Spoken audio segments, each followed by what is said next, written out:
ಸಂಜೆ ಟೈಮು ತೋಟಕ್ಕೆ ಹೋಗಿ ತೋಟ ಎಲ್ಲ ಒಂದು ರೌಂಡ್ ಹಾಕ್ಕೊಂಡು ಬಂದ್ರೇ ಮನಸ್ಸಿಗೊಂಥರ ನೆಮ್ಮದಿ. ಸೊ ಇವತ್ತು ಸಂಜೆ ತೋಟಕ್ಕೆ ಹೋಗಿ ಏನೇನೆಲ್ಲ ಮಾಡ್ಕೊಂಬಂದೆ ಅಂತ ನಿಮಗೊಂದು ಸ್ಮಾಲಾಗಿ ರೀಕ್ಯಾಪ್ ಕೊಡ್ತೀನಿ. ತೋಟದಲ್ಲಿ ಇವತ್ತು ಸೌತೆಕಾಯಿ ಕಿತ್ತು ಸೋರೆಕಾಯಿದು ಗಿಡ ಹಂಪ್ ಕಟ್ಟೋ ಅಂಥ ಕೆಲಸ ನಮ್ಮ ತೋಟದಲ್ಲಿತ್ತು. ಸೊ ಅದಕ್ಕೆ ಇಬ್ಬರು ಆಳುಗಳು ಬಂದಿದ್ದರು, ನಮ್ಮ ಅಮ್ಮನೂ ಅಲ್ಲೇ ಇದ್ದರು. ಸೊ ಸಂಜೆ ಆಗಿತ್ತಲ್ವ, ಸೊ ಅವ್ರಿಗೆ ಟೀ ತೊಗೊಂಡು ಹೋಗಬೇಕು ಅಂತ ಅಂದ್ಬಿಟ್ಟು ಟೀ ಎತ್ಕೊಂಡು ನಾನು ತೋಟದ ಹತ್ರ ಬಂದೆ. ಸೊ ತೋಟದ ಹತ್ರ ಬಂದು ಡೈಲಿ ನಾನು ತೋಟಕ್ಕೆ ಹೋಗ್ತಾನೆ ಇರ್ತೀನಿ, ಯಾಕಂದರೆ ನಮ್ಮ ಮನೆ ಹತ್ರನೇ ತೋಟ ಇರೋದು. ನಮ್ಮದು ತೋಟದ ಮನೆ ಅಂತಲೇ ಹೇಳ್ಬೋದು. ಸೊ ನಾನು ತೋಟಕ್ಕೆ ಬಂದು ಡೈಲಿ ಒಂದು ರೌಂಡ್ ಹಾಕ್ಕೊಂಡಿನೇ ಮತ್ತೆ ಮನೆಗೆ ವಾಪಸ್ ಬರೋದು.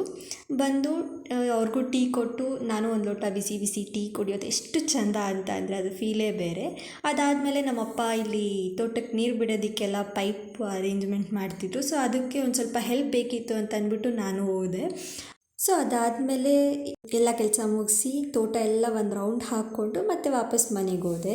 ಸೊ ನಿಮಗೆಲ್ಲ ಏನಂತ ಅನಿಸುತ್ತೆ? ಈ ತಂಪಾದ ಗಾಳಿ, ಹಸಿರು, ಎನ್ವಿರಾನ್ಮೆಂಟ್ ಜೊತೆ ಜೀವನ ಬೆರೆಯೋದು ಎಲ್ಲ ನಿಮಗೂ ಇಷ್ಟನಾ? ಸೊ ಫಾಲೋ ಮಾಡಿ ಆ್ಯಂಡ್ ಡೈಲಿ ಅಪ್ಡೇಟ್ಸ್ನ ಮಿಸ್ ಮಾಡ್ಕೋಬೇಡಿ. Thank you.